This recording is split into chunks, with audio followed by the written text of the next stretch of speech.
বন্ধুরা, welcome back to my channel. Christmas মানেই fruit কেকের সমাহার। আর আমি যখন বাড়িতেই চায়ের কাপে মেপে টিফিন বক্সে এই কেকগুলো বানিয়ে ফেললাম গ্যাসের চুলাতে, তখন আমি নিজেই অবাক হয়ে গেলাম।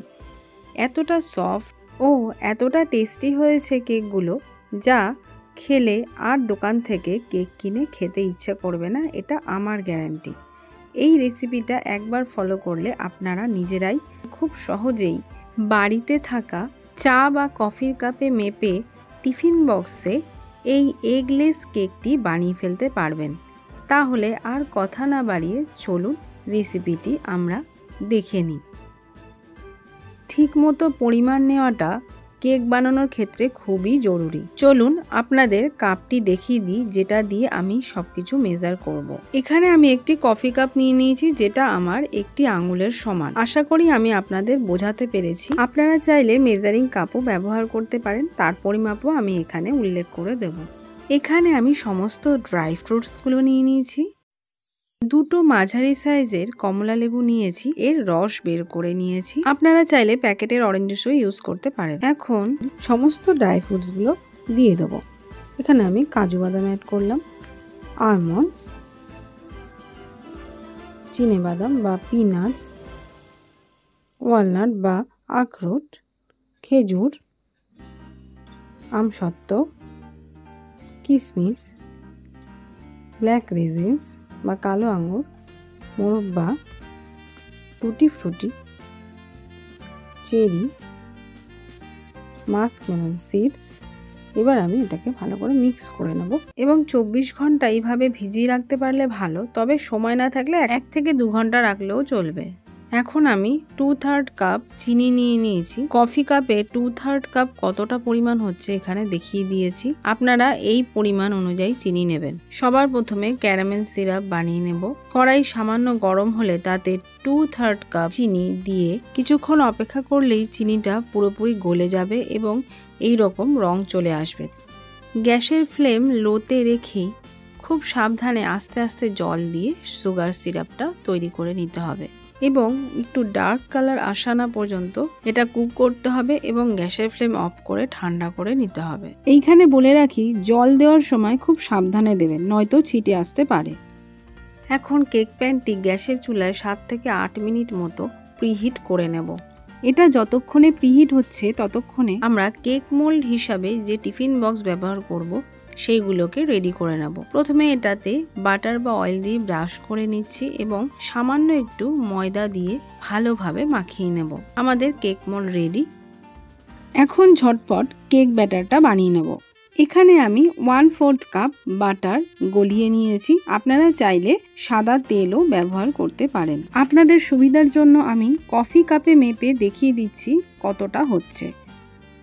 আমি এই বাটারটার হাফ পোর্শন গলিয়ে নিয়েছি।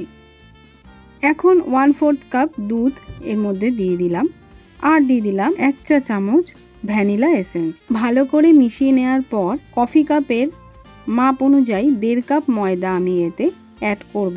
আর আপনারা যদি মেজারিং কাপ ব্যবহার করেন তাহলে সেই কাপের 1 কাপ ময়দা আপনারা এর মধ্যে অ্যাড করবেন। এখন 2 টেবিল স্পুন গুঁড়ো দুধ এর মধ্যে অ্যাড করলাম।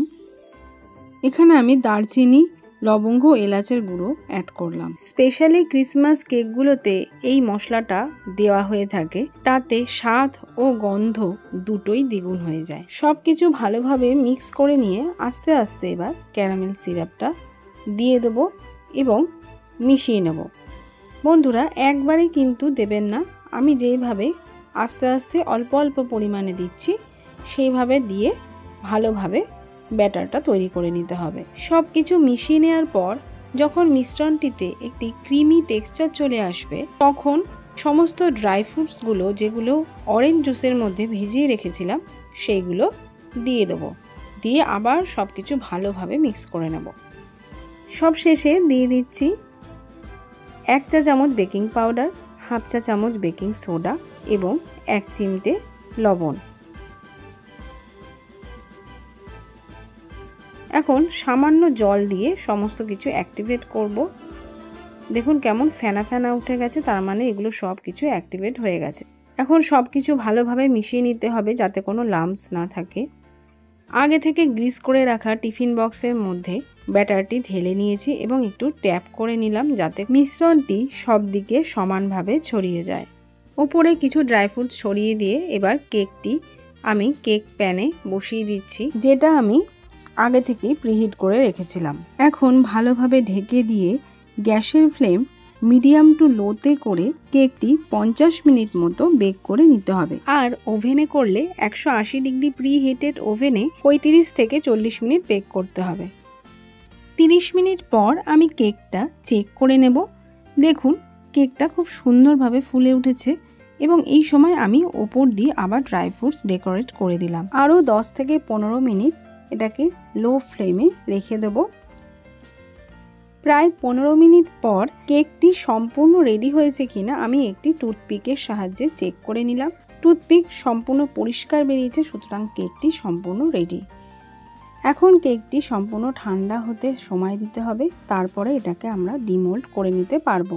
দেখুন ভীষণ সফট হয়েছে আর ফ্লাফিও হয়েছে। তাহলে আপনারাও এখন খুব সহজে টিফিন বক্সে খুব চটজলদি এইরকম কেক বানিয়ে নিতে পারবেন। আমি এখানে ছুরি দিয়ে কাট লাগিয়ে নিচ্ছি কেকটাকে ডিমোল্ড করবার জন্য। একটা প্লেটের মধ্যে আমি কেকটাকে ডিমোল্ড করে নিলাম। দেখুন কেকের ব্যাক সাইডটা একটুও পড়েনি, সুতরাং বোঝাই যাচ্ছে যে কেকটা খুব সুন্দরভাবে বেক হয়েছে। আশা করি এই কেকের রেসিপিটি আমি খুব সহজ পদ্ধতিতে আপনাদের সামনে উপস্থাপন করতে পেরেছি। রেসিপিটি ভালো লাগলে প্লিজ ভিডিওটিকে একটি লাইক করে শেয়ার করে দেবেন। আর আমার চ্যানেলটি যদি এখনও সাবস্ক্রাইব করে না থাকেন তাহলে প্লিজ সাবস্ক্রাইব করে নিয়ে পাশে থাকা বেল আইকনটি প্রেস করে দেবেন। তাতে আমি যদি কোনো নতুন ভিডিও আপলোড করি তার নোটিফিকেশান আপনাদের কাছে পৌঁছে যাবে। আজ এই পর্যন্ত, দেখা হবে নতুন কোনো রেসিপি নিয়ে। সবাই খুব ভালো থাকবেন, সুস্থ থাকবেন।